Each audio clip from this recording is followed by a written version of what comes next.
Quiero contar una anécdota que tiene que ver con América Latina, que creo que a los que están aquí presentes les va a gustar mucho. La anécdota es la siguiente. Hace 6 años me invitaron a un debate sobre América Latina, en el que participábamos solo 2 personas, yo y Jorge Castañeda. Y el debate se produjo en el en el Museo de la Ciudad de México, en el patio. Y entonces nos sentamos, estaba llena la sala y Jorge Castañeda se echó una intervención de unos 15 minutos diciendo: América Latina no existe. No hay comunicación de un punto a otro, no hay redes comerciales, no hay conexión informativa, no hay una televisión, una prensa que nos unifique, no hay pactos fronterizos, no hay intercambio de productos, no hay conexión entre las universidades. Soca, 15 pinches minutos. América Latina no existe, es una fabulación de la izquierda. Y entonces me tocó la palabra y dije: yo creo que varios de los argumentos de Jorge tienen razón, es cierto, las cosas que dice es cierto, pero ¿a poco la idea de América Latina no es bien bonita? Y se soltó un pinche aplauso que duró 3 minutos y le devolví el micrófono. Y entonces dijo: pero Paco podrá decir que la idea es bien bonita, pero no hay comunicaciones, no hay red de información, no hay contactos, no hay unidad diplomática, no existen pactos bifronterizos, bla, bla, bla. Y se echó otros pinches 15 minutos diciendo: América Latina no existe. Y me pasó el micrófono. Y entonces lo miré amablemente, miré al público y dije: Jorge tiene razón en muchos de sus argumentos, pero ¿a poco la idea bolivariana y guevarista de América Latina no es chingoncísima? Y se soltó un pinche aplauso de otros 3 minutos. Y entonces Jorge tomó el micrófono y dijo: ya me voy, no se puede discutir con novelistas. Y se fue el güey, se paró y se fue. Con lo cual ya me quedó el micrófono para mí solito y empecé a hablar de América Latina.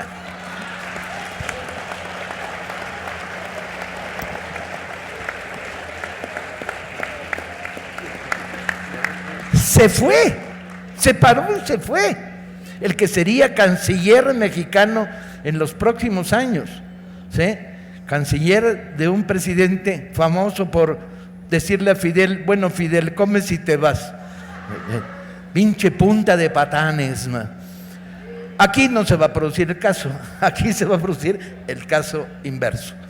Y yo creo que lo importante sería establecer de una vez las propuestas que tenemos que llevarnos a nuestros países para establecer los primeros principios de unidad latinoamericana. O sea, para nosotros, los de esta esquina, no es posible que Morena no tenga una definición tajante latinoamericanista, una propuesta de, cuando tomemos el poder, que lo tomaremos, abolición de fronteras, tratos igualitarios con todos los países. O sea, no es posible que no haya ya en los principios, por lo menos de nuestras organizaciones de izquierda, una definición de un solo continente, desde el Río Grande o Bravo, según lo veas, hasta la Patagonia, con la inclusión de Hollywood, que está en la California que nos chingaron, y de Chicago, donde hay mayoría de mexicanos. Un solo continente, una sola patria grande. ¿Para qué chingados queremos 26 paisitos? No, una patria grande. Y esto tendría que tener ya a estas alturas un reflejo programático en todos los partidos de centroizquierda e izquierda de nuestro continente. Si no ponemos sobre la mesa el futuro, tenemos que lidiar solo con los límites de un presente en el que estamos a la defensiva. Cedo la palabra. Armando, ¿atacas?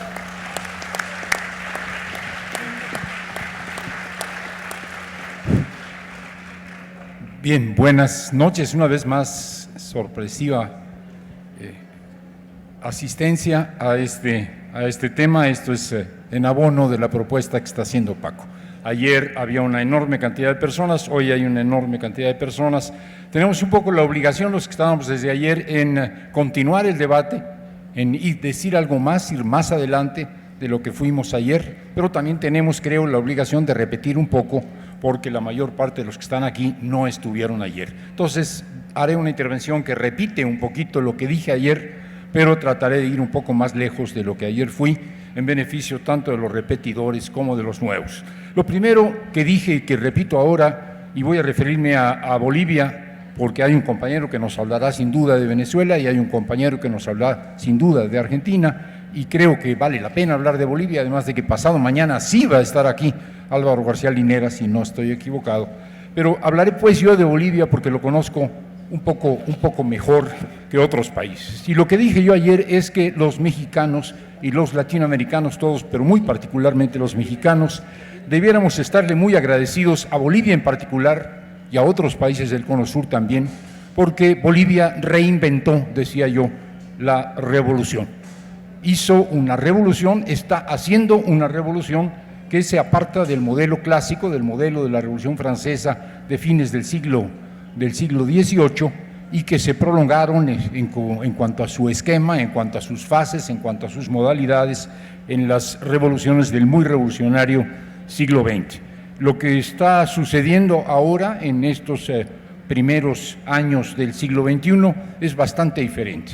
Y hay que aprender de estas diferencias y hay que saber pensar de nuevo las cosas y no seguir pensando o mirando con ojos viejos lo que ahora sucede. Lo primero es que Bolivia hizo una revolución en donde los recursos principales fueron la movilización social, los movimientos sociales y el triunfo electoral. Es decir, una combinación de gremios organizados y combativos y un partido político, particularmente un partido político, el Movimiento al Socialismo. Y es esta combinación de movimientos sociales y partido político, de participación electoral y lucha en las calles, la que hizo posible el triunfo de la revolución. Y esto creo debiéramos tomarlo en serio en México. En México tenemos, por un lado, movimientos sociales, sin duda, pero tenemos una separación muy tajante, incluso diría yo un conflicto, una fricción constante entre los movimientos sociales organizados, entre los gremios organizados y los partidos políticos, merecidamente por cuanto que los partidos políticos que se dicen de izquierda se han desfondado, pero esta cuestión no quita el dedo del renglón. No podemos hacer una transformación, no podemos aprender de la experiencia boliviana, pero no solo de la boliviana, si no combinamos el movimiento social en las calles con la acción política de los partidos y con los triunfos electorales. La segunda cuestión que me parece importante es el tema de la refundación del país. Bolivia refundó no a la nación, sino al Estado boliviano, pero dándole una forma multinacional, plurinacional en sentido estricto. Y la forma de hacerlo fue primero ganar las elecciones, para lo cual hubo que movilizarse en las calles, por ejemplo, la guerra del agua, que fue importante. Por otra parte, era necesario que hubiera organizaciones sociales poderosas, lo era la Confederación Única de Sindicatos de Trabajadores Campesinos de Bolivia, la CESUP, y también la de los cocaleros, y también la de los pueblos amazónicos, y por otro lado un partido político. Pero esta refundación empezó por el triunfo electoral de un gobierno comprometido con el cambio. A partir de ese triunfo electoral, que no era todo el poder, no se tenía más que el gobierno y poder social en las calles, era necesario refundar al país. Y se refundó al país a través primero de un pacto de unidad. Todas las fuerzas sociales y políticas, prácticamente todas las fuerzas sociales y políticas llegaron a un acuerdo. Sin ese pacto de unidad no se podía avanzar. No es un problema de voluntad, no es un problema de personalidades que promuevan la refundación del país, se requería un pacto de unidad de todas las fuerzas en curso. El segundo tema fundamental era, claro, un constituyente, un Congreso Constituyente legítimo y respaldado por el gobierno que ya era el gobierno de Evo Morales. Y sobre la base de ese Congreso Constituyente, una nueva Constitución construida a múltiples voces, negociada a múltiples voces y trabajada desde abajo, que el gobierno de Evo Morales se asumió plenamente y se encargó de validarla. La lección que a mí me surge de esto es que hay que refundar a los países, pero hay que refundar a los países desde el gobierno y no solo desde la sociedad. Sin una combinación de las dos cosas no es posible. En México hoy tenemos el discurso de la refundación del país y de la nueva constitución y del nuevo constituyente ciudadano, pero estos no hablan de ganar el gobierno, estos no hablan de ganar la elección para el Poder Ejecutivo Federal. Y sin un Poder Ejecutivo Federal estaremos en realidad trabajando de manera ingenua. No creo que la idea sea equivocada, no creo que la refundación del país no tenga que ser planteada, no creo que no se requiera una nueva constitución, en efecto una nueva constitución, pero creo que esto requiere también de tener el Poder Ejecutivo Federal. La tercera cuestión importante es la economía. Lo decía ayer, lo repito hoy, la economía de Bolivia es una economía extremadamente heterogénea. También por constitución la economía de Bolivia es plural. Se reconoce la pluralidad de actores y por lo tanto de racionalidades económicas. Es legítima la existencia en Bolivia de grandes empresarios, es legítima la existencia de Bolivia de empresas de Estado y es legítima la presencia de Bolivia de emprendimientos familiares, emprendimientos comunitarios, emprendimientos cooperativos. Y el Estado boliviano que tiene que conducir el proceso dándole prioridad a la economía social, a la economía comunitaria, a la economía asociativa y trabajando para construir un orden que ellos definen como socialismo comunitario. De aquí que desprendo yo. Bueno, en primer lugar, que estas ideas de que el capitalismo no puede ser modificado, no puede ser alterado porque es el único sistema que funciona, no se sostienen más. La segunda es que no se trata de por decreto transformar el capitalismo en socialismo y que esto requiere un proceso y que este proceso es un proceso abigarrado en que las formas sociales, las formas económicas se combinan. Y tercero, que en este proceso es absolutamente fundamental el Estado. Y tenemos en muchos países y en México en particular la idea de que ser estatistas es ser conservadores, ser de derecha o ser autoritarios. La experiencia nos demuestra que sin la conducción económica del Estado el proceso no avanza. La conducción económica del Estado no es el autoritarismo económico del Estado, ya no estamos hablando de las nacionalizaciones a ultranza para todo, ya no estamos hablando necesariamente de un Estado interventor que lo decide todo, estamos hablando de una negociación social, pero estamos hablando de un Estado fuerte. La tercera cuestión que me parecía importante destacar era el tema del bienestar. La Revolución Mexicana del siglo pasado, la Revolución Rusa, la Revolución China, fueron revoluciones que desembocaron en periodos prolongados de penuria, de hambre, de sufrimiento, de muerte, prolongadas. Revoluciones en las que se trabajaba para el porvenir, para el futuro, para los hijos, para los nietos. La generación perdida, la generación que sufrió, la generación heroica, la generación que puso el cuerpo, la generación que se sacrificó para construir en el futuro un mejor país, que se apretó el cinturón. El fenómeno que tenemos en los primeros años de este siglo XXI son revoluciones de bienestar.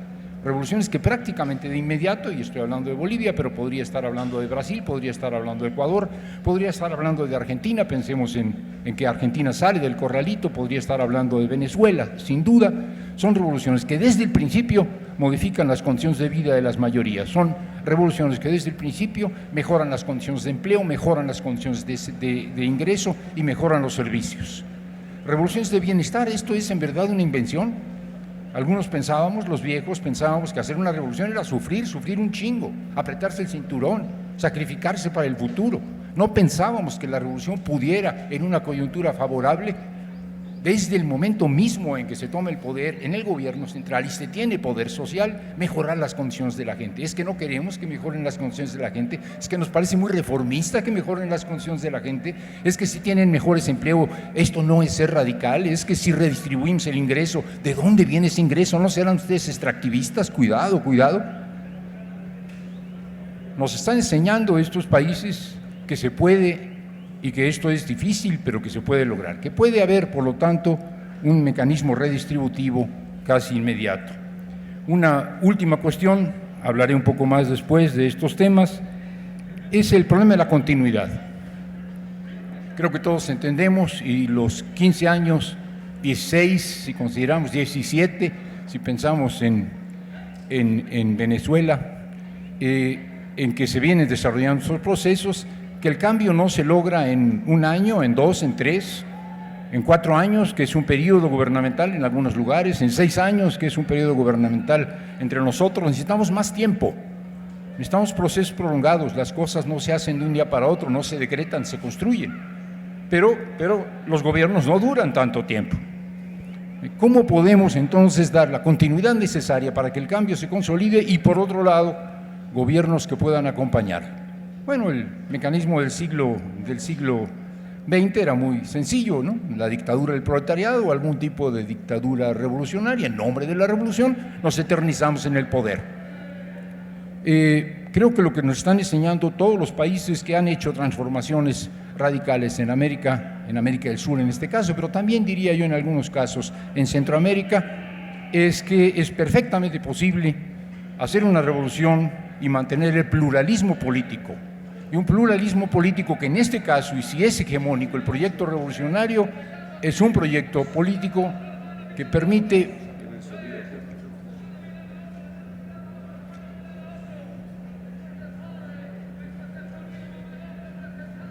bien. Tenemos un concierto enfrente, no pasa nada. Pues podemos irnos. Bueno, termino entonces y no por el concierto. No. ¿Se oye bien? Allá oyen. Ok, perfecto. Sí, se oye bien. Danos más potencia de todas maneras. No, tampoco, no exagere. Bueno, órale. Echarle galleta. Danos más potencia, camarada. Bien, termino de todas maneras, independientemente de la potencia, creo que se escucha bien. La idea es que los gobiernos revolucionarios pueden al mismo tiempo estar compitiendo electoralmente y ganando elecciones. No hay ninguna razón para pensar que el pluralismo de partidos, que el pluralismo electoral y que las elecciones son una medida que nos va a llevar a perder la revolución. No ha sido así, no tiene que ser así, no tiene que ser así. Y si esto es algo que puedo vaticinar, y creo que en muchos casos lo puedo vaticinar, esto es un hallazgo extraordinario. ¿Esto quiere decir que hay diferentes fuerzas políticas compartiendo el escenario? Claro que sí. Esto quiere decir que estas fuerzas políticas compiten, esto quiere decir que pueden gobernar, gobiernan, tienen gobiernos locales, tienen gobiernos intermedios, quiere decir que legislan, están en las cámaras, pueden aspirar a un cambio de gobierno a su favor,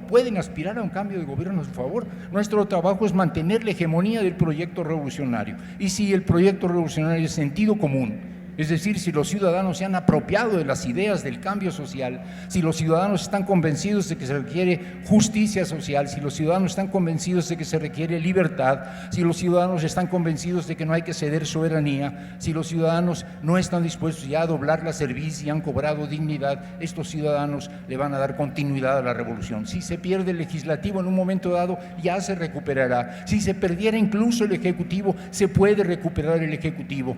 No pensemos entonces que tenemos que tener todo el espacio gubernamental y que tenemos que estar gobernando todo el tiempo. Lo que necesitamos es hegemonía, y la hegemonía no es dictadura de una clase o de una corriente política, sino que puede ser perfectamente compatible con la pluralidad. Y esto nos lo está enseñando América Latina.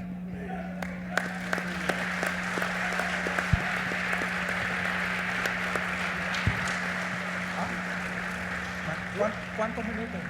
Unos 5 o 8 minutos. Un primer round. Déjame marcar aquí para no abusar. Perdón, pero arrancamos sin decir quién es quién. ¿Sí? Para los que... ¿Cómo van la presencia afuera? ¿Cuánta gente nos ha estado siguiendo? No hoy, a lo largo de estos 2 días, Marina. No, yo sé ustedes, pero desde lejos. Unas 1000 personas más están sumadas a esta mesa redonda. Ok. Bueno, intervino Armando Bartra, una de las voces más lúcidas de la izquierda mexicana.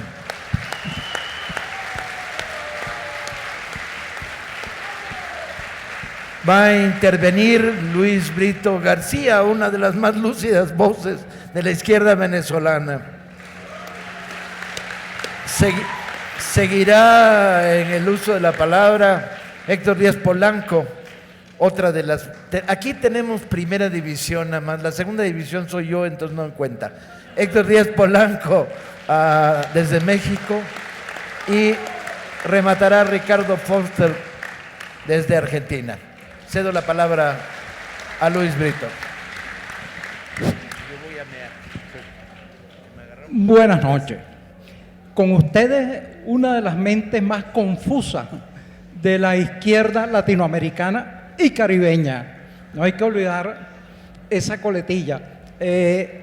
Ya Paco habló de la opinión del doctor No, de que América Latina no existe porque no tenemos ni una cultura, ni tenemos un territorio, ni tenemos uniones diplomáticas, ni tenemos comunicación, ni... Fíjense cómo el doctor No pasa a poco al doctor Ni, y entonces de allí al doctor Ni. Es decir, todo eso es una excusa para no asumir una posición. No, América Latina sí existe como una realidad perfectible, pero que ya existe. Son 540 millones de seres en líneas generales unidos por 2 lenguas romances y una religión comunes. Hay, aparte de eso, desde luego, todo un conjunto de lenguas originarias que todavía se hablan, lenguas nuevas. Añadámosle a esto los 40 y tantos millones de hispanos que están en el corazón del imperio. Hay algo que nos une en el corazón, en el sentimiento, en el bolero, en el tango, en la ranchera. El que de nosotros no encuentre una resonancia en cada una de esas melodías, verdaderamente está mintiendo, está haciéndose el duro. ¿Qué tenemos ante todo? 22 millones de kilómetros cuadrados donde están la mayor parte de los recursos naturales del planeta.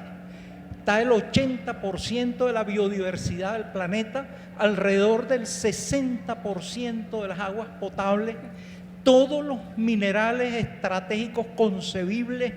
La biodiversidad es un área en la cual no hay enormes obstáculos naturales que la hagan impracticable, no hay desiertos. Es además un área eminentemente comunicable.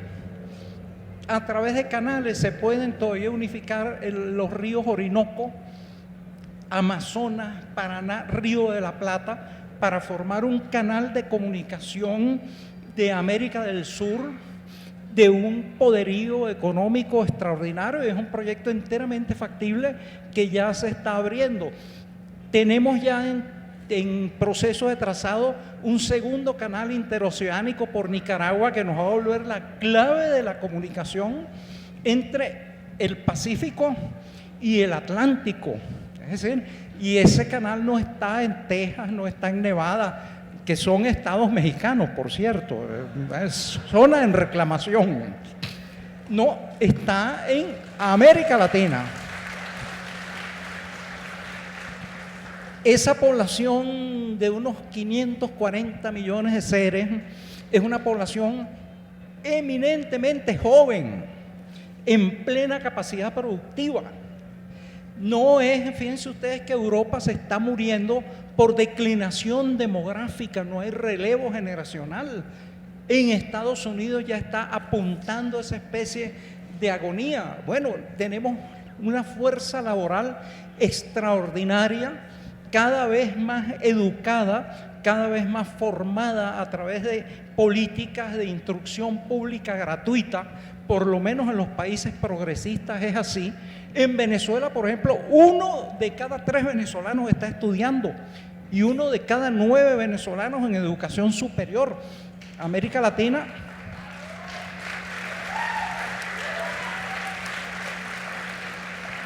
en instituciones gratuitas. América Latina está dando un salto hacia una población no solo numerosa, juvenil y fecunda, sino hacia una población ilustrada.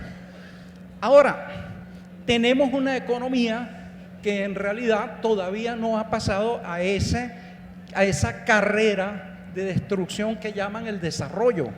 Pero tenemos economías poderosas que además no están en el foso de la deuda pública de las naciones desarrolladas. América Latina y el Caribe tienen una deuda pública aproximadamente el 34% de su Producto Interno Bruto. Estados Unidos debe 104% de todo lo que produce en un año. Japón 240%. Italia 110, 120. Y de todos modos tenemos la posibilidad de adoptar políticas comunes contra la deuda pública, como el Comité de Anulación de la Deuda del Tercer Mundo. Fíjense ustedes que Correa logró disminuir en una tercera parte la carga de la deuda pública, comprándola disimuladamente cuando estaba a la baja. Podemos librarnos de esa esclavitud. Algunos de nuestros países lo han hecho y podrán seguirlo haciendo. Tenemos para eso que librarnos de una serie de cadenas jurídicas de la globalización, tratados contra la doble tributación, en virtud de los cuales las transnacionales obtienen sus recursos en América Latina, pero no pagan los impuestos aquí bajo la excusa de que los pagan en el sitio de origen de sus casas matrices. Mentira, los llevan a los paraísos fiscales. Tenemos que librarnos de sanguijuelas como el CIADI, el Comité de Arreglo de la Deuda, de las diferencias sobre inversiones, jurados que dependen del Banco Mundial y que siempre deciden a favor de las transnacionales contra nuestros pueblos. Pero todo eso es factible. Si lo ha hecho Ecuador, si lo ha hecho en parte Venezuela, si lo ha hecho en parte Bolivia, que no son potencias, no es posible que hagamos eso. Se dice también el doctor No que no tenemos uniones comerciales. ¿Cómo que no? ¿Y el Mercosur?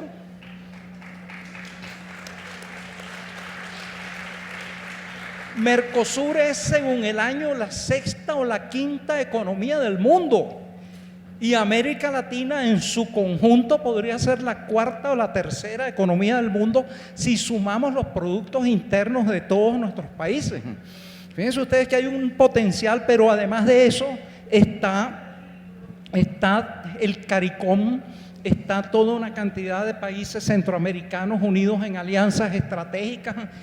Y no solo eso, el siglo pasado estábamos nada más en el Ministerio de Colonias de Estados Unidos, que es la OEA, pero ahora existe UNASUR, pero ahora existe el Mercosur, pero ahora existe el ALBA. Son uniones de nuestros países sin la tutela de Estados Unidos ni de Canadá. Es decir, tenemos ya una malla de relaciones diplomáticas entretejidas a través de las cuales podemos hacer valer nuestra soberanía. Ejército, punto clave. En gran parte somos lamentablemente un continente ocupado. Hay cerca de 60 bases estadounidenses, la mayoría de ellas disimuladas. Pero tenemos también ejércitos que han salido del pueblo, que han impuesto revoluciones. Y tenemos países en los cuales, al haber un reclutamiento policlasista de las oficialidades del ejército, el ejército ha apoyado proyectos progresistas y revolucionarios. Entonces eso es posible también modificarlo y tener unas fuerzas armadas que sean el pueblo y un pueblo que sea también fuerzas armadas. Políticamente podemos motorizar nuestros procesos. Fíjense ustedes que ha habido un divorcio progresivo entre Estado, partidos políticos por un lado que se desacreditan y fuerzas sociales, pero la clave está en unir de nuevo movimientos sociales, partidos políticos y Estado. Y finalmente, bueno, no tenemos la posibilidad de comunicarnos en dos lenguas romances muy parecidas por otro lado, de pasar por encima de toda una cantidad de respetables diferencias lingüísticas y culturales.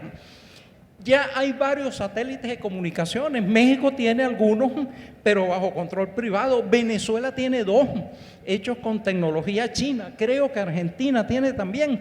Ya tenemos las bases fundamentales para establecer una red de comunicación latinoamericana y caribeña. Venezuela, la pequeña Venezuela, intentó una cosa llamada Telesur, que dice como lema: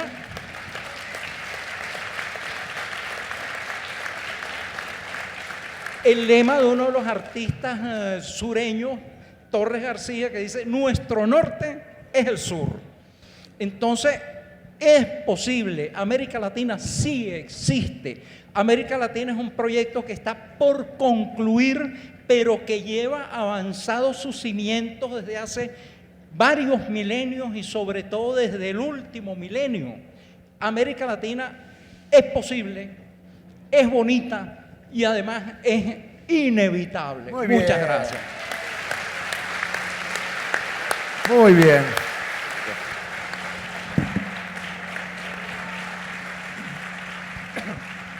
Bueno, América Latina no solo existe, sino que existencialmente ha dado un salto extraordinario con la aparición de los llamados gobiernos progresistas en las últimas décadas. Ayer hablábamos de esto y éramos muy explícitos en señalar los grandes saltos que se habían logrado en nuestro subcontinente a raíz de estos nuevos gobiernos post-neoliberales o anti-neoliberales.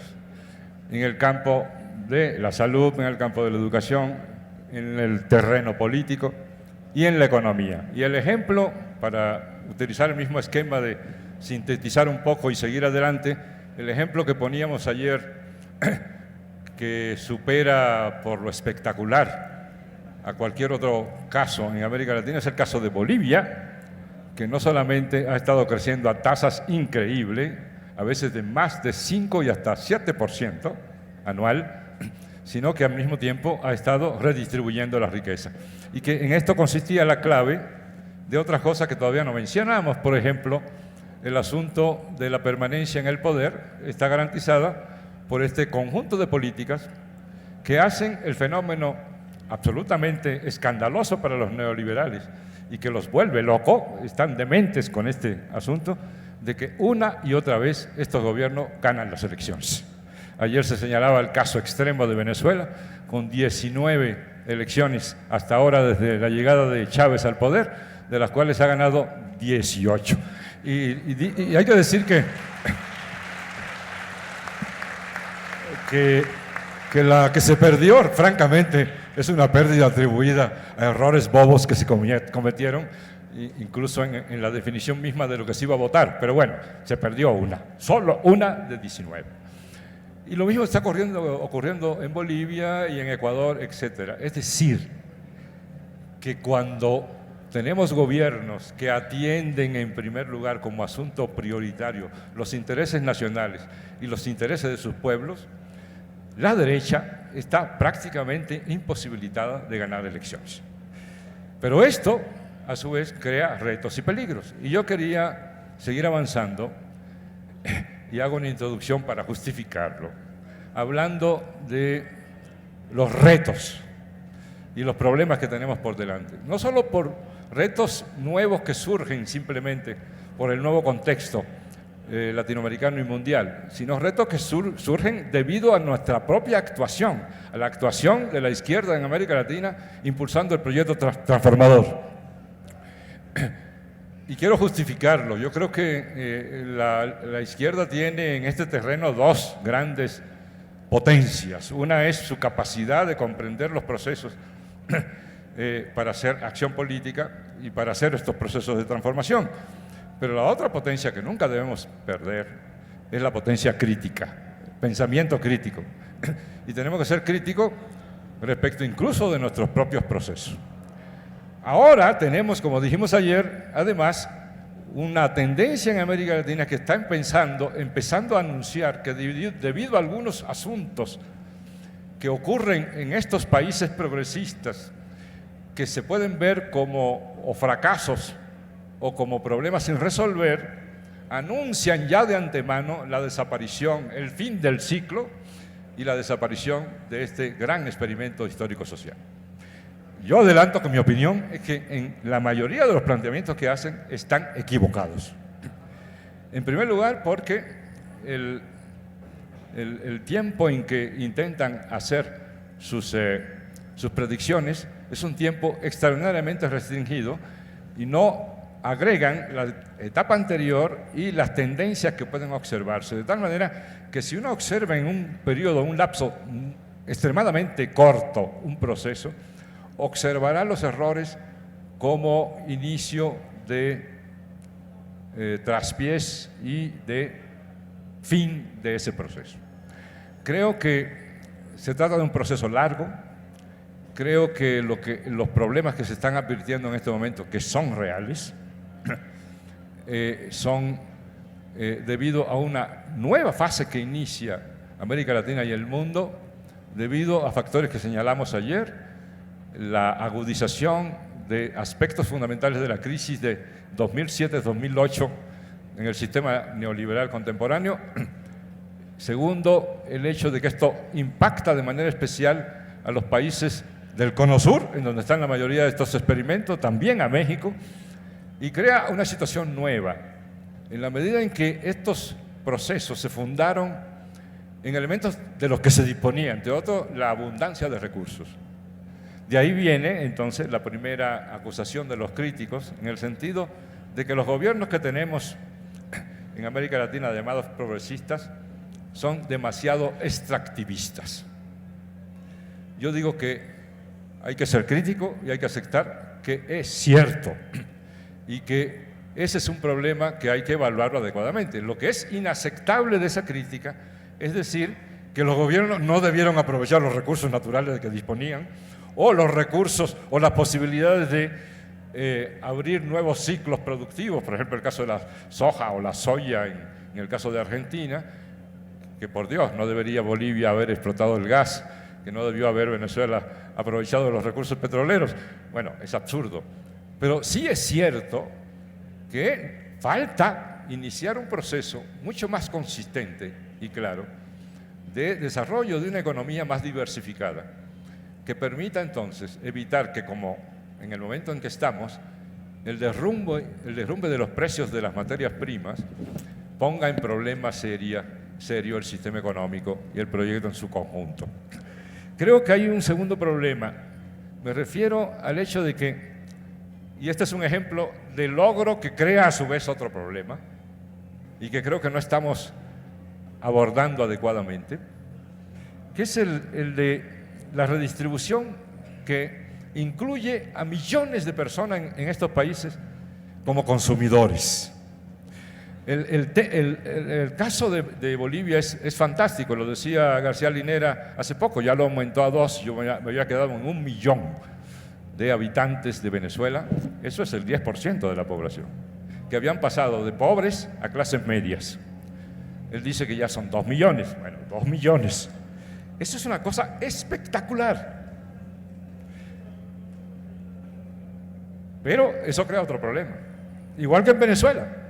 En Venezuela se ha creado una población de consumidores extraordinaria porque con la redistribución los que no tenían nada para consumir ahora consumen, empezando por lo básico, pero después se va extendiendo este consumo a otros terrenos. ¿Cuál es el problema fundamental? El problema es que este consumo que estamos creando se está haciendo con el viejo modelo capitalista, liberal y ahora neoliberal. Y ese modelo no tiene llenadera, como dice alguien muy conocido. De tal manera que estamos creando a consumistas. Nosotros no vamos a poder alcanzar esa carrera, porque cuando tienen un auto, al rato quieren 2, etcétera, etcétera, etcétera. Tenemos que crear un modelo nuevo de consumo, no alienado, para poder ganar esa carrera. Porque además estos tienen efectos políticos, porque al convertir a personas que solo porque aumentaron su consumo ya se consideran clase media, y tomando esta definición de clase media, se aplicaría el viejo dicho de cría clase media y te sacarán los votos. Y entonces, en poco tiempo, podemos empezar a tener situaciones muy graves en términos electorales.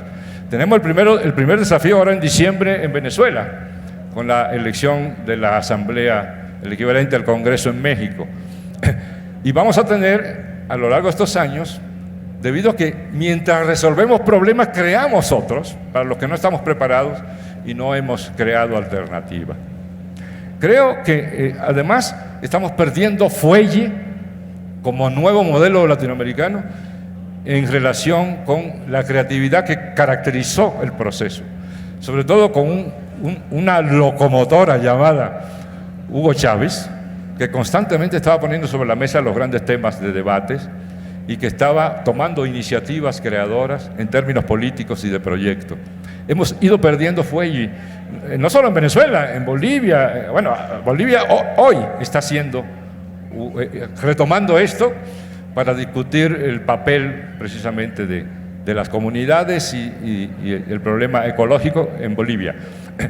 Pero como que empieza a ser lunares, estamos perdiendo iniciativa, necesitamos recuperar esa espléndida etapa en que comandamos en todos los terrenos y de manera permanente, digamos, la creación de alternativas, de proyectos, de nuevas iniciativas. Es decir, lo nuevo crea también nuevos problemas y necesitamos abordarlo para que este proyecto siga adelante y sobre todo para que sirva a países como México, en donde estamos tomando como elementos fundamentales de referencia estas experiencias y que también nos ayuden a ir planteando soluciones a los problemas que también nosotros crearemos cuando iniciemos, espero muy pronto, nuestro proceso de transformación en México. Muchas gracias.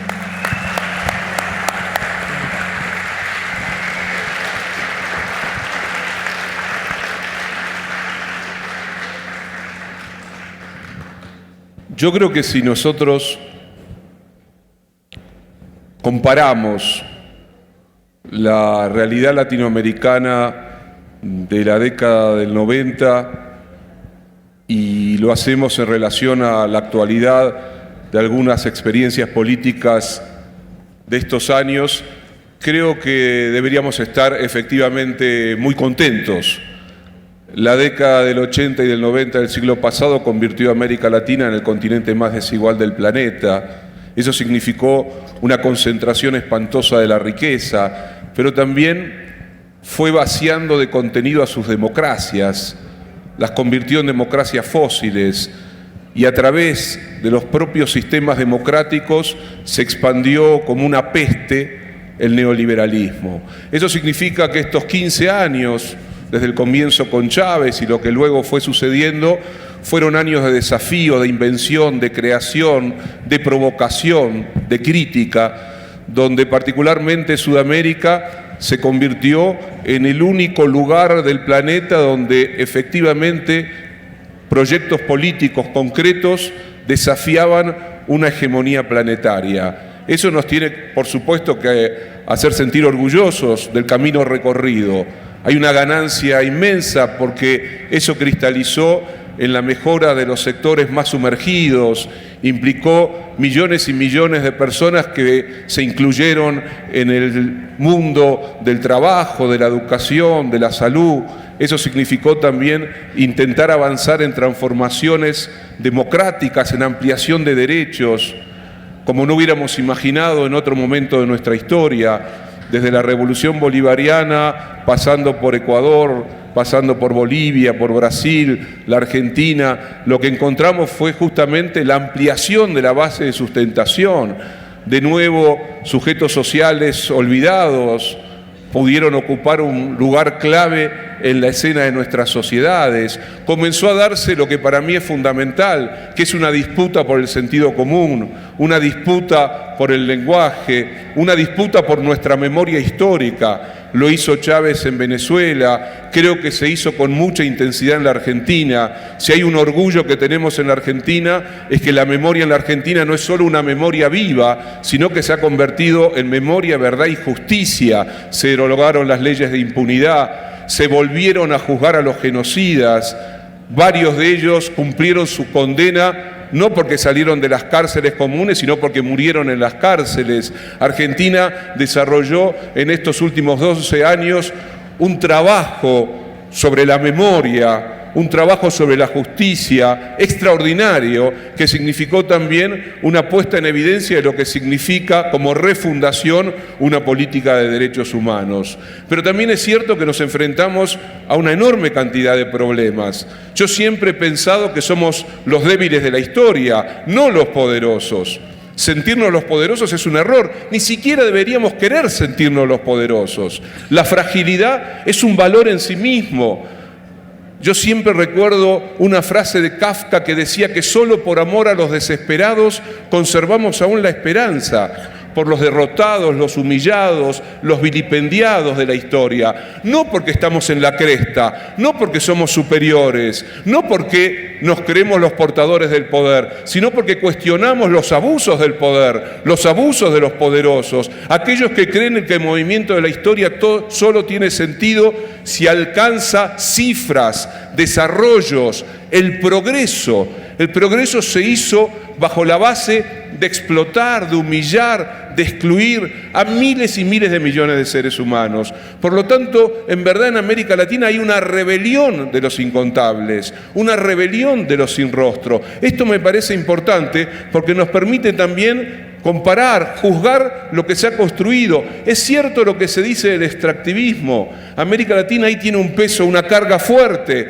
porque el problema del extractivismo no es solo que dependemos de la oscilación de los precios internacionales de las materias primas y por lo tanto del chantaje continuo de los centros reales del poder. No es casual que después de la crisis de 2007-2008, el modo como el capitalismo neoliberal tiene para recuperar sus tasas de rentabilidad es produciendo una inmensa transferencia de recursos desde los países periféricos a los países centrales. Por supuesto, por lo tanto, que ese es un problema. Pero también hay otro problema, que la explotación ciega de los recursos naturales le van a impedir a las generaciones futuras gozar de una vida digna porque vamos a destruir la naturaleza. Pero no es cierto que solo América Latina lo que hizo fue reproducir una y otra vez el extractivismo. Hablo de lo que más conozco. En la Argentina en estos años no se reprimarizó la economía, sino que la Argentina buscó recuperar su vieja tradición industrial. Utilizó parte de la renta de la soja para transferirla a procesos de transformación productiva, científico-tecnológica y fundamentalmente también utilizó parte de esa renta para mejorar la distribución de la riqueza en el país. Eso significa que hay un debate fundamental. No podemos perder los recursos naturales. El gas es necesario, la minería es necesaria. Sabemos que la minería a cielo abierto es un enorme problema para las comunidades, para la naturaleza y para el futuro.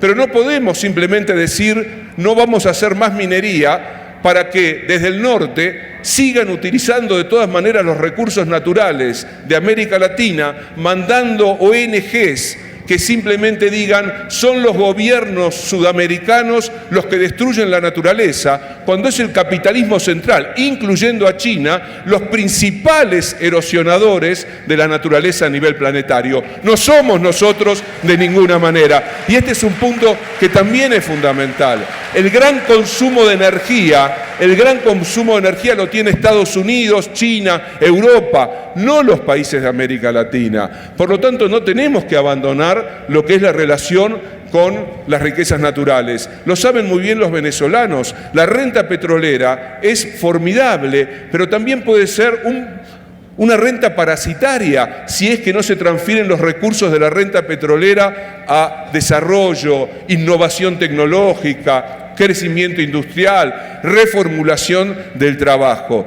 Estos son desafíos extremadamente importantes.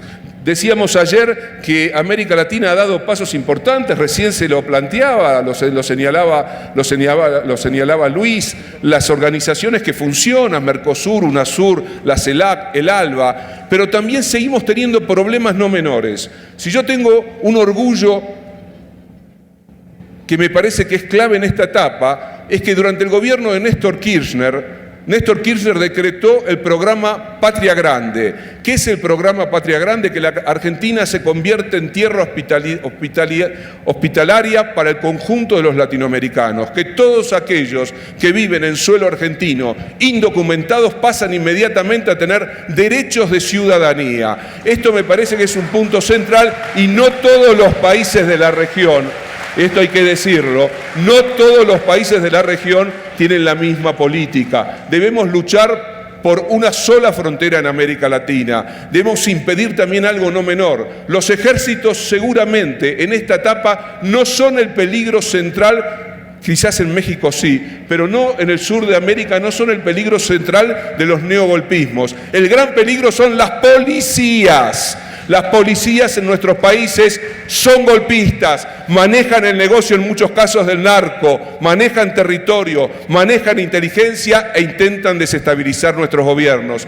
Pasó en Ecuador, pasa sistemáticamente en el Brasil, pasó hace un par de años en la Argentina. Este es un punto también muy importante. Hay que reinventar profundamente las estructuras de seguridad en nuestro continente. No podemos dejarle a la derecha el debate sobre la cuestión de la seguridad. Tampoco podemos dejar de discutir lo que significa el narco como destrucción sistemática de generaciones enteras, porque si no, nuestra visión sería puramente naif, sería una visión bucólica, unidad latinoamericana mientras la corrompen y la devoran por dentro. Nuestros gobiernos tienen efectivamente que hacer un inmenso esfuerzo por tocar cada una de estas cuestiones. Se han dado pasos, insisto, enormes que no hubiéramos imaginado. Ya no pensamos en los absolutos, ya no pensamos en la conquista del poder como conquista absoluta. Pensamos en la construcción democrática de gobiernos que se hacen cargo del poder para ir transformando sus sociedades en beneficio de las grandes mayorías populares. Queremos soñar con que se puede volver a inventar un futuro donde efectivamente la igualdad esté en el corazón de la vida de nuestros pueblos. Pero eso no es sencillo, este es un trabajo cotidiano, porque también hay poder desafiándonos, poder, valga la redundancia, poderosísimo, derechas continentales, el lugar de los Estados Unidos, poderes que quieren corromper, corroer, destituir a los procesos democráticos, y lo vemos cotidianamente, Venezuela, Ecuador, la Argentina, Brasil, y también errores propios. El proceso brasilero es fundamental. Yo ayer decía que necesitamos a los mexicanos, pero hoy digo necesitamos a los brasileros, y lo que está sucediendo en Brasil pone en riesgo la marcha de los procesos progresistas. Lamentablemente, Dilma, una compañera, ha cometido un error. Cuando la derecha avanza, no se puede retroceder. Si los gobiernos populares retroceden ante los chantajes de la derecha se los come crudos. Incluso cuando esos gobiernos, con tal de contener a la derecha, asumen las políticas económicas de la derecha. Dilma se equivocó. El día siguiente a ganar las elecciones, y las volvió a ganar una vez más un proyecto popular, le entregó la economía a los mismos que hubieran desarrollado la economía del candidato neoliberal. En la Argentina, y esto también es motivo de orgullo, Cristina, frente a todas las ofensivas de la derecha rural, la derecha mediática, la derecha económica, la derecha internacional con los fondos buitres, se paró y dobló la apuesta. Más igualdad, más crecimiento económico con inclusión social y fundamentalmente conciencia de defender en las calles las conquistas alcanzadas. La debilidad hoy de Brasil es que perdió pueblo en la calle, el PT se burocratizó, perdió la dimensión de la calle, la dimensión de la movilización popular. A los compañeros de Ecuador les pasó algo por el estilo. Yo estuve hace muy pocos días en Ecuador, en el encuentro de la LAP, y lo que decían los compañeros del Ecuador era que tenían que salir de una gestión burocrática de gran eficiencia, pero que había secado a sus cuadros políticos de la pasión de la calle, de la pasión de los proyectos políticos que necesitan pueblo defendiendo esos proyectos. Venezuela ha luchado, y me parece que de una forma muy potente y con mucho coraje, contra el avance sobre las calles de las derechas, porque las derechas, por primera vez en la historia latinoamericana, de una manera más consistente, saben que la lucha es a través de los medios de comunicación, es a través de los neogolpes económicos, pero también es a través de las calles, con los cacerolazos, con las movilizaciones. Se lo han hecho a Dilma en Brasil, lo han intentado con Maduro en Venezuela, lo buscaron con Correa en Ecuador, lo buscan sistemáticamente en la Argentina. La respuesta no es creer que somos los grandes y los triunfadores de la historia. La respuesta es una respuesta humilde, en la memoria de las grandes tradiciones de izquierda y nacional populares de América Latina. La única garantía son gobiernos capaces de defender con potencia sus derechos, su proyecto y transferencia a los pueblos para que en las calles defiendan esos proyectos.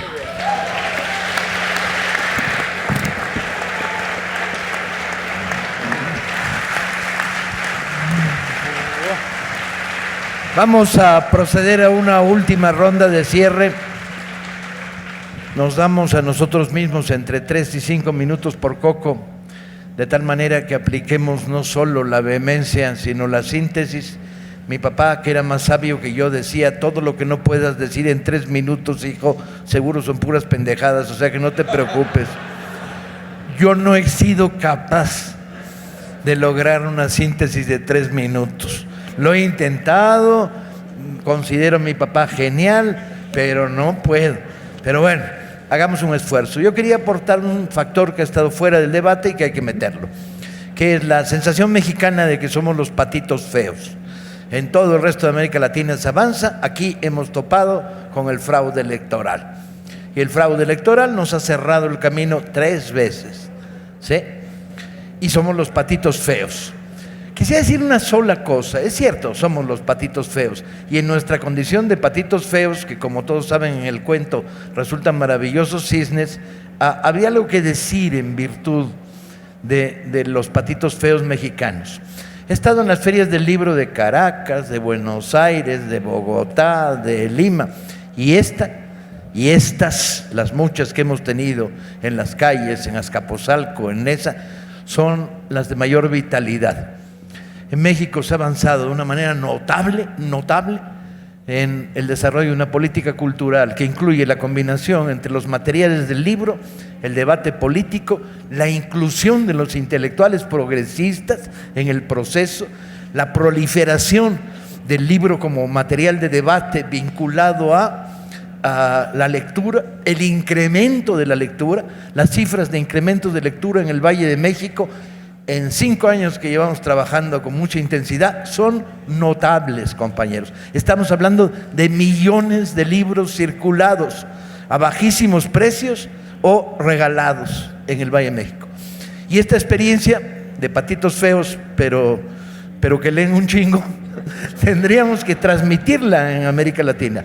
Tenemos que hacerle llegar. La política en nuestros países es vinculatoria. América Latina se vincula culturalmente, ¿no? Es lo más fácil vincular culturalmente, y es constructora de tejido político profundo, social y de base. En ese sentido, no dejemos la cultura convertida en un material programático gubernamental, sino pensemos en ella como uno de los grandes instrumentos políticos de intervinculación latinoamericana y de profundización y solidez de los procesos.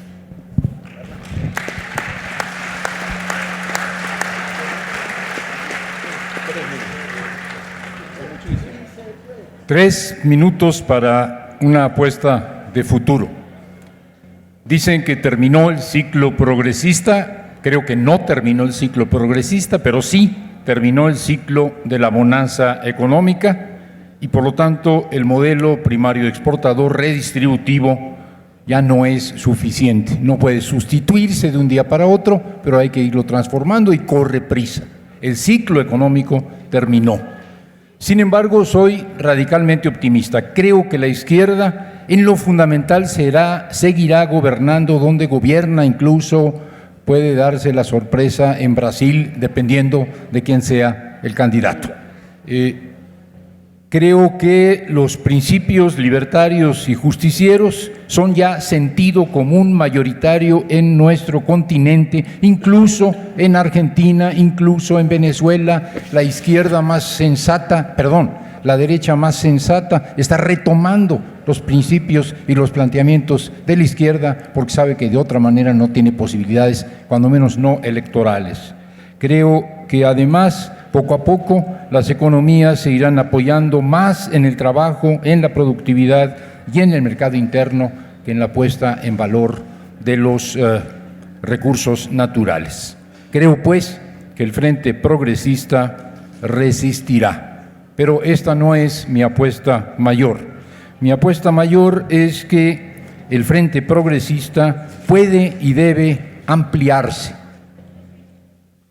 Si dos grandes países, Colombia y México, que hoy están gobernados por una derecha neoliberal impresentable, se incorporan a este Frente Progresista continental, no solo van a reforzarlo, sino que va a ser arrasador en todo el continente.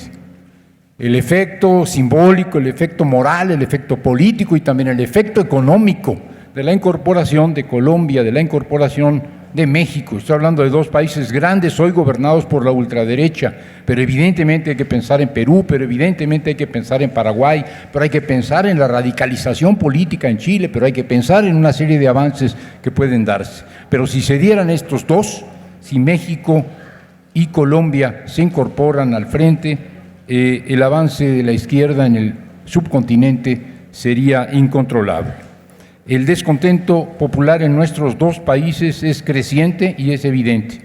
El avance de las conversaciones de paz en La Habana, en el caso de Colombia, un gobierno de derecha que se vio obligado a esta situación porque no hubiera estado en su proyecto de otra manera hacerlo, pero no es solamente las discusiones y la muy probable firma de un acuerdo y el posible cumplimiento del mismo en el debate de La Habana, sino que son las movilizaciones. Para quienes nos interesa el campo, dos impresionantes paros nacionales agrarios que pusieron al gobierno a negociar y a discutir con los productores. Y en el caso de México, y estamos en México, solo decir que salimos del pasmo, que por fin salimos del pasmo, que en efecto nos golpeó muy feo el que regresara el PRI al gobierno federal, que no nos la podíamos acabar, que sentíamos que las reformas estructurales iban de gane y que esto terminó por fortuna a fines del año pasado. El pueblo de México está otra vez en la calle, el gobierno de Peña Nieto está terriblemente desprestigiado y si esto sigue así y seguirá así, Colombia y México se incorporarán a ese frente. Y si esto sucede, entonces vamos de gane. Y esto es una enorme responsabilidad y con esto termino. Una enorme responsabilidad porque, aguántenla, no solo tenemos que trabajar por nosotros mismos, tenemos la responsabilidad de trabajar por la emancipación de este pueblo, tenemos la responsabilidad de trabajar por la justicia, por la libertad de este pueblo, pero tenemos una tarea mayor.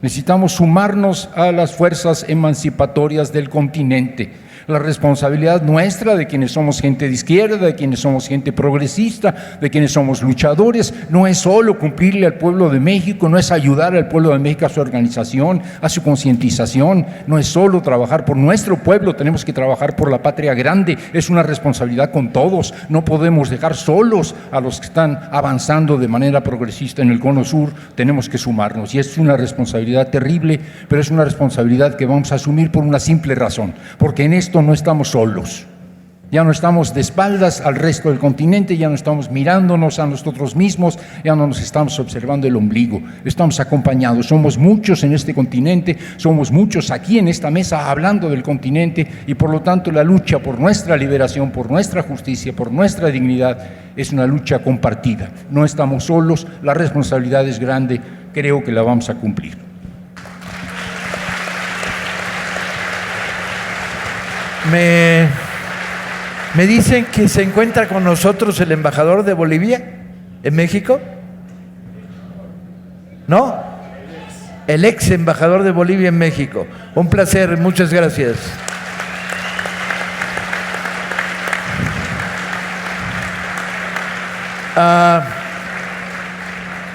Vamos a regalar el libro de Armando Bartra sobre América Latina.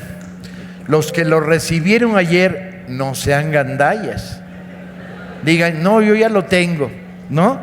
Y uno solo por familia, para que alcance para todos. Y luego que lo lean, lo rolan, no se lo quedan como pata de mesa, porque es un libro bien chiquito, delgadito, no sirve para equilibrar las mesas.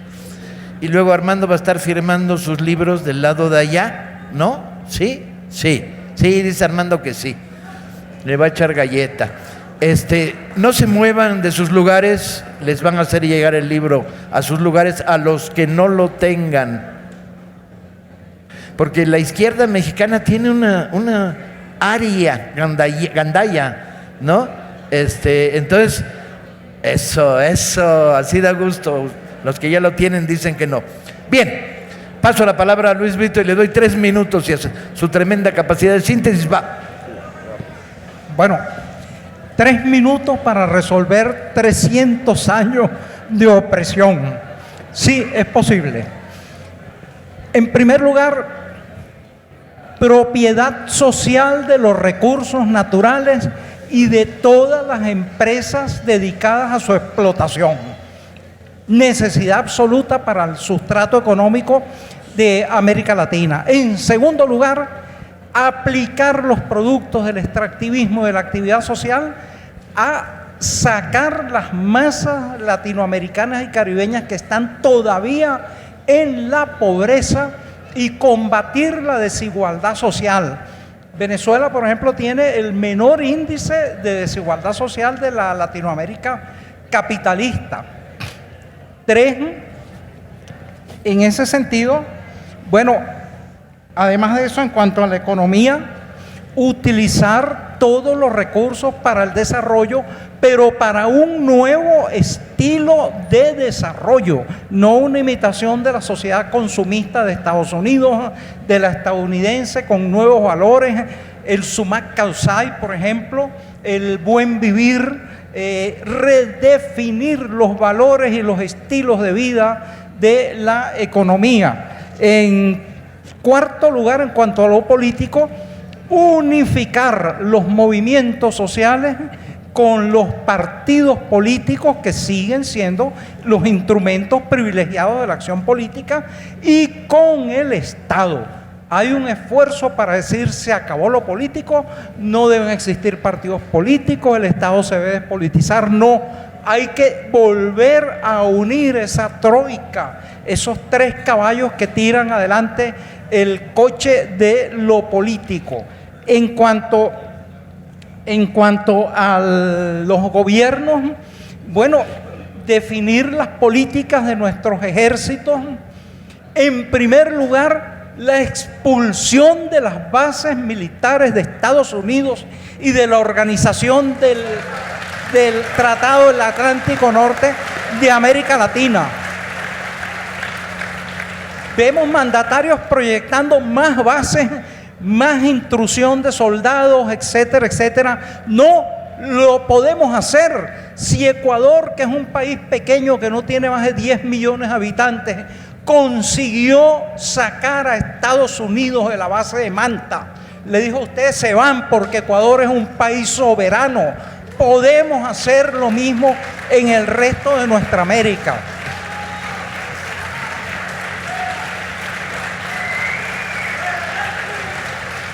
Reforma integral de las policías, efectivamente lo que ha señalado Foster.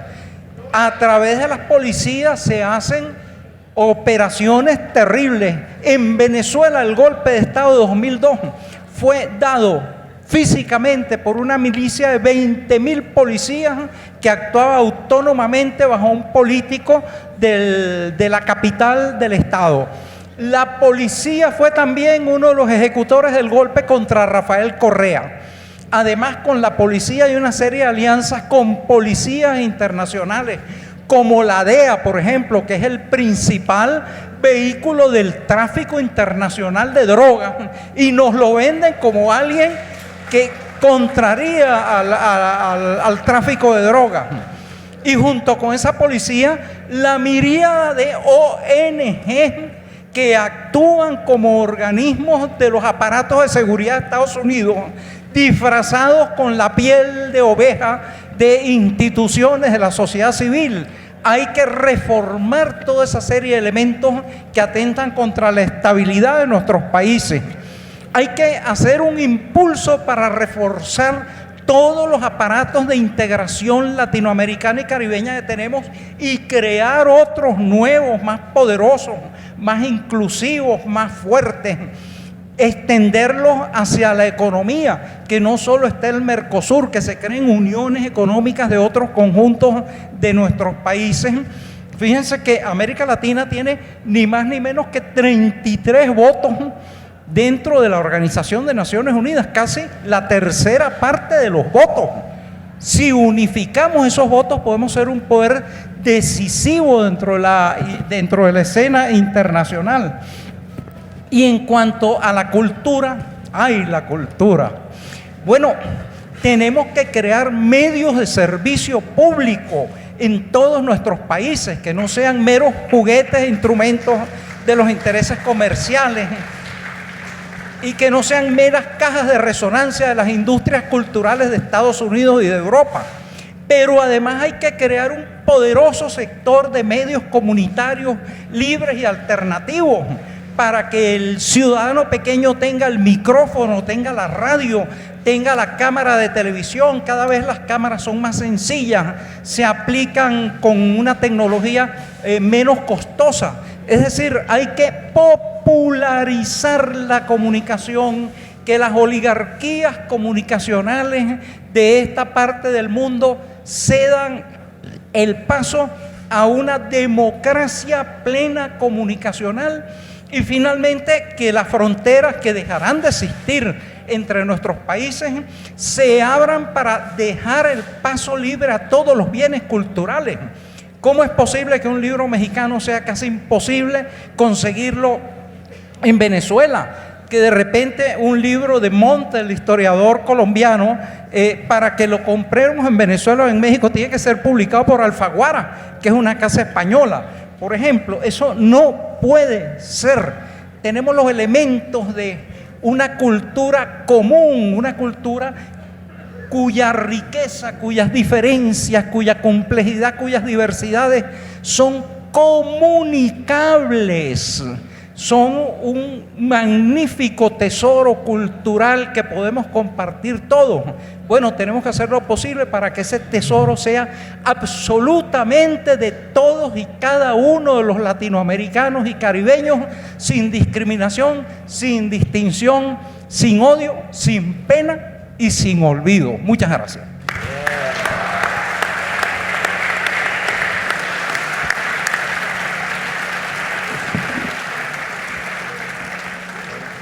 En el espíritu de Paco Ignacio Taibo I, señalaré solo 2 puntos. En primer lugar, uno sobre México, que me parece fundamental. La nota de optimismo que quiero dejar antes de irme. Los muy jóvenes quizá tendrían razón para estar un poco dudoso de nuestras posibilidades de cambio en México. Pero los que ya no son muy jóvenes, no hay razón para que tengan esa idea. Porque, por Dios, hagamos memoria. El punto es, en México, en este momento, estamos en un momento en que tenemos condiciones favorables para el cambio que no se habían dado en décadas. Tenemos las mejores condiciones en décadas. Y eso lo tenemos que tomar en cuenta. Recuerden aquello que decía Marx, las ideas, cuando la gente las asume, son una fuerza material, decía él. Si nosotros no asumimos la idea de que tenemos condiciones excepcionales para cambiar el país, pues entonces estamos en dificultades, ¿no? Tenemos condiciones muy favorables porque, entre otras cosas, por primera vez en décadas, lo que se puede llamar izquierda en este país no es de decenas, de cientos de miles, es de millones. Por primera vez en muchísimo tiempo. Quizás en la historia contemporánea de México.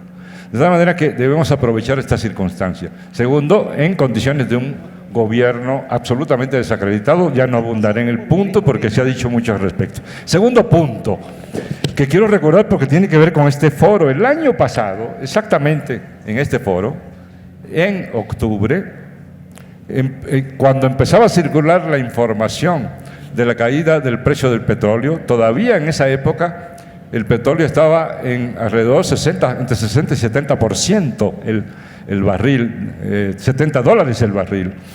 Aquí dijimos, yo dije en particular, estamos en doble problema. En primer lugar, porque con la caída va a venir una restricción del presupuesto, lo cual ya está anunciado. Pero lo segundo es peor, más complicado. En un solo año tenemos la confirmación de la predicción de que debido a la caída del petróleo bajaría el interés de los inversionistas por participar dentro del marco de la reforma energética en la explotación del petróleo en México, y que eso llevaría casi seguro, conociendo el talante entreguista de nuestros gobernantes, a aumentar las facilidades al capital y darles oportunidad de saquear más rápido y más profundo los recursos del país. Ya lo tenemos. El gobierno decidió, a partir de la primera ronda fracasada, establecer la siguiente relación. Pemex, empresa nacional que dijeron que iban a proteger e impulsar, podrá deducir de sus gastos de producción, de sus costos de producción, el 5%. Las empresas extranjeras transnacionales y nacionales asociadas podrán descontar el 60%. Con lo cual, el gobierno empieza a modelar la opinión pública con la mentira de que estos contratos, estas concesiones, permitirán al gobierno, al Estado mexicano, tener un ingreso de la renta petrolera de alrededor entre 70 y 80%, lo cual es absolutamente falso, porque ese es el cálculo que se hace sobre utilidad, una vez descontados los costos. Y como las empresas son expertas, sobre todo las transnacionales, en aumentar e inflar sus costos, lo que van a hacer es apoderarse rápidamente de la renta petrolera del país y vamos a recibir espejitos. La conclusión que quiero sacar de aquí es que en menos de un año empieza a ocurrir esto y muchísimas otras cosas. Urge que hagamos un cambio político, económico, social y cultural en este país. Tenemos que ponernos las pilas, porque si no, esta gente va a entregar el país completo a intereses ajenos a los intereses del pueblo mexicano. Muchas gracias.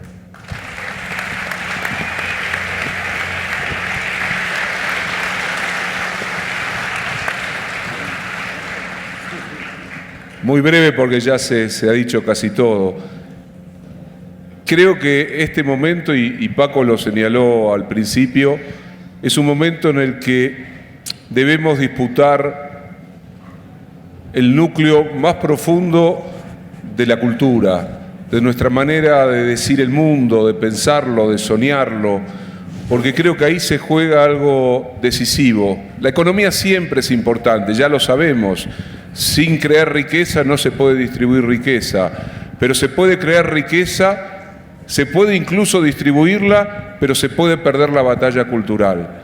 Creo que el punto clave de este tiempo sudamericano es que nos hemos atrevido a romper un discurso, una práctica de la dominación, una hegemonía, y lo hemos hecho desafiando precisamente su manera de transformar las conciencias de los muchos en conciencias sometidas. Me parece que allí hay un punto absolutamente central. La rebelión nace también de conjugar la necesidad del pan con el espíritu de la más absoluta de las libertades. No es cierto que primero viene el pan y después la libertad, o primero la libertad y después el pan. Una vez le preguntaron a Kant, el viejo filósofo, cuál era el acontecimiento más importante de su tiempo. Y Kant respondió, 2 acontecimientos. La Revolución Francesa, uno diría, estamos de acuerdo, pero agregó, junto con la Revolución Francesa, un libro, el Emilio de Rousseau, un libro que trata sobre la educación, es una filosofía de la educación. ¿Pero qué quería decir Kant con eso? Que una revolución sin un libro es ciega. Y un libro sin el deseo de cambiar el mundo se queda simplemente en palabras. En esta actualidad latinoamericana tenemos que juntar el deseo de cambiar un mundo injusto con la necesidad de disputar profundamente nuestro derecho a la autonomía, a la crítica y al pensar libertario. Muchas gracias.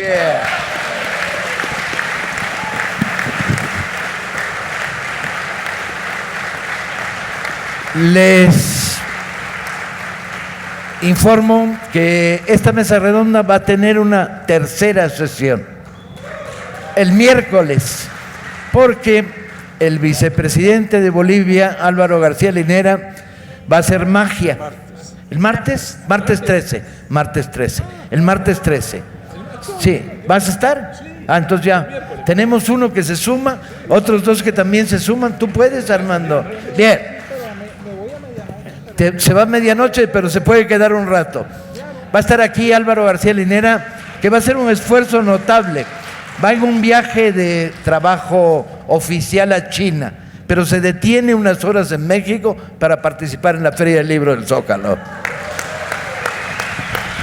Se detiene también, y esto no es en demérito de la Feria del Libro del Zócalo, para presentar un libro que se acaba de publicar en México, que es una antología de textos de García Linera. En la mañana va a estar en la universidad, va a estar en el Centro de Investigaciones Antropológicas presentando la antología de García Linera, y en la tarde, en efecto, estará aquí en la feria.